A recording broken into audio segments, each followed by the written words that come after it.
Hey, all right, then. You want to talk about it? Come here, let me talk about it, man. Have you looked into this at all? Or you're just like a NASA guy? I used to be a NASA guy, man. Then I found out the moon landings were hoaxed. Do you know that? They faked the moon landings. They can't go back today because they never went 50 years ago. We've got much better technology today, and yet they can't go to the moon. Why not? Why haven't they got a 4K camera up there streaming live footage of the Earth spinning from space? That would be beautiful. Apple, big companies, Nike, they would pay millions to have their advertising on there because people would watch that all the time. Imagine seeing weather patterns over Asia or something like that from the moon. You should be able to see that, given that we can see craters, 50-mile craters on the moon. We can see that with our naked eye. So from the moon, you should be able to see whole continents spinning around. It would be fantastic. But they went to the moon 6 times, and guess when they remembered to take a photo of the moon of the Earth from the moon on the last mission.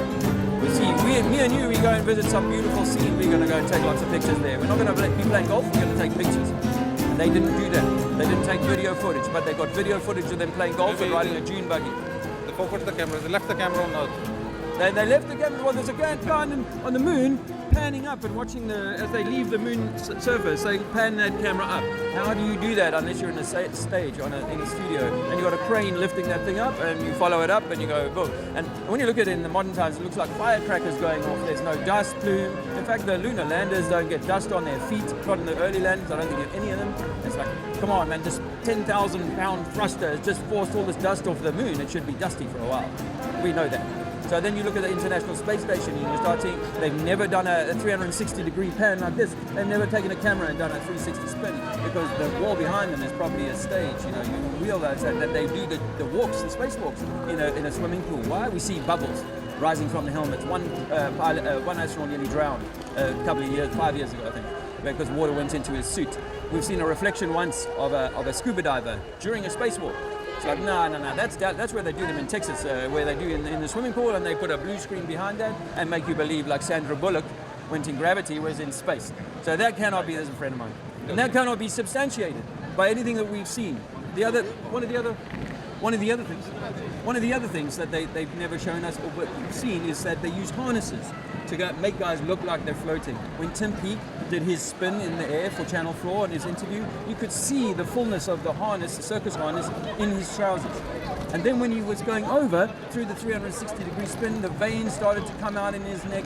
He slips a little bit and falls under sort of gravity for a nanosecond there. It's like, no. They're doing that in the States. They aren't really in outer space. We've never taken a man in a spacesuit into a vacuum chamber. If you were diving or going to space, you'd be like, okay, I'm going to test it in a vacuum chamber and I'm going to see how it works in the vacuum, because in water, you're under a lot of bars of pressure at 30, 40 meters deep. But in space, it's pulling everything the other way. So you've got to make sure your suit works, right? And you're going to survive that. They've never put a man in a vacuum chamber to test the spacesuit. And the spacesuits from the 1960s program look like gumboots. They look like a motorbike helmet, slightly modified. They could get away with it then with these sort of very thin suits. Now they have these much more puffy suits and they need all this extra stuff to make them work. Now, we've never seen a man put his spacesuit on, go through the airlock and into space in one unbroken bit of footage. So now when it comes to what the ISS is, people who think they see it going across the sky, it's smaller than it's about the size of a 747, maybe a little bit bigger, right? You can barely see a 747 at 10 miles. Imagine 20 miles, 30 miles, 250 miles. There's no way you're seeing that. And for it to reflect all of this light, there's something going on up there, but it doesn't mean that they're actually got men flying up at 17,000 miles an hour, 250 miles above. And what you say about the James Webb, the new telescope they have sent? The James Webb telescope? No, because they say this is 1,000 times powerful than Hubble. That's incredible, isn't it? Because we were told with the Hubble that it was going to give us the most incredible, because it was out in space and so on. But we find out there's a 747 modified called Sophia, and that has in it a very, very powerful telescope, and they can take it to a very high altitude, get rid of all that, most of the atmosphere, open the side of it, there's a cupola, it opens up, and they can we think that this is what the original Hubble was. And now, one of the things for us is that we're tricked, or we're told to believe that what we see is many light years away.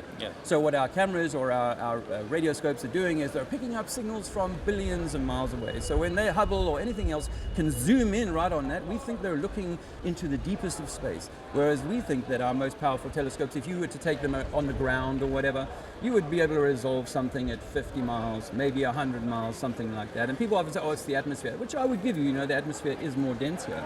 But we do not have the zoom technology to look at something billions of miles away. That's as far as we can tell. Like, I'll give you a good example of that.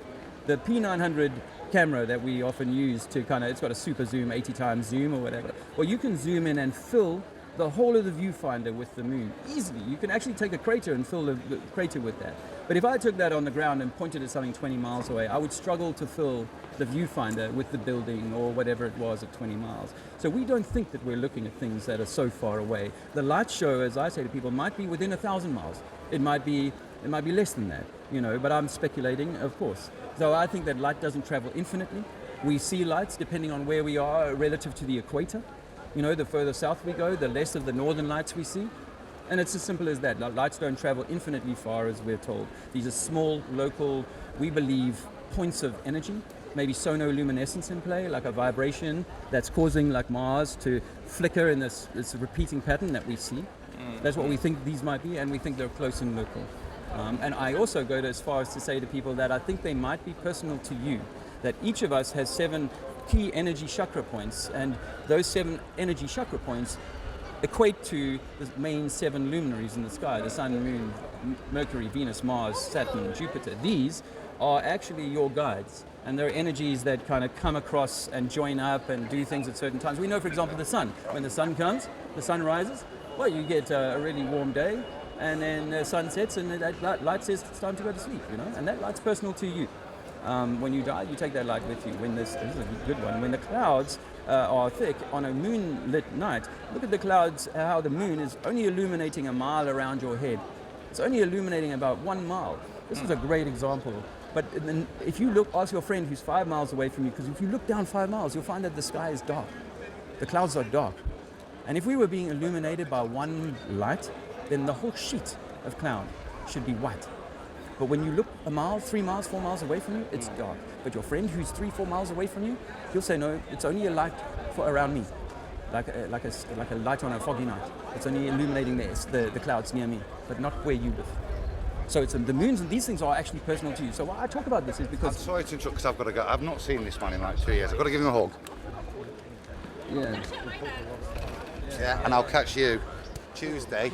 Legoed up for Zuzi. Yeah, I've got Lego practice. I talk about this is because actually our system is, some people say satanic or whatever, it's bad or whatever. What it wants to do, I believe, is to rob you of this truth that you are the center of the universe, that each of us carries the light of God, Brahma, Shiva, whatever, Jesus, whatever, we talk about in religions. I think that exists within each of us.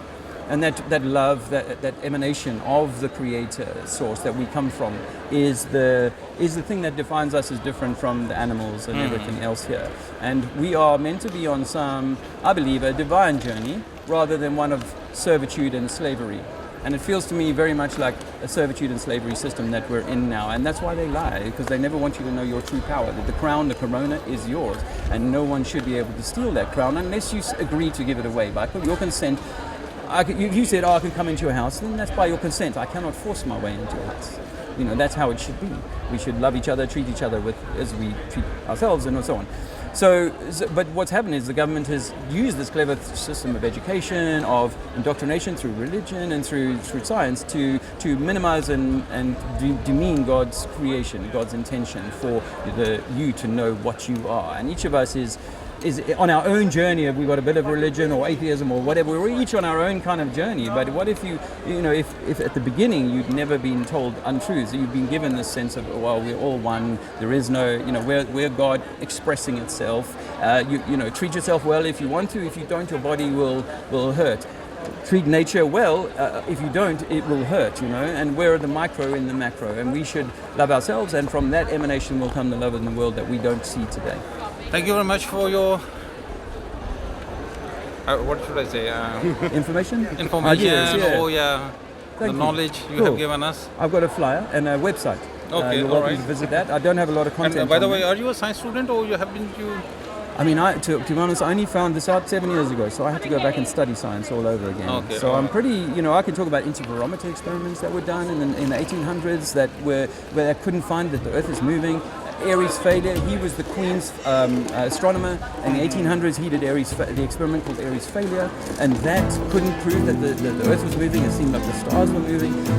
So there's a lot of science that you have to go back and look at, but when you're given schooling and science, they'll only give you this bit of it. Thank you very much. Thank you. Good luck. Good luck.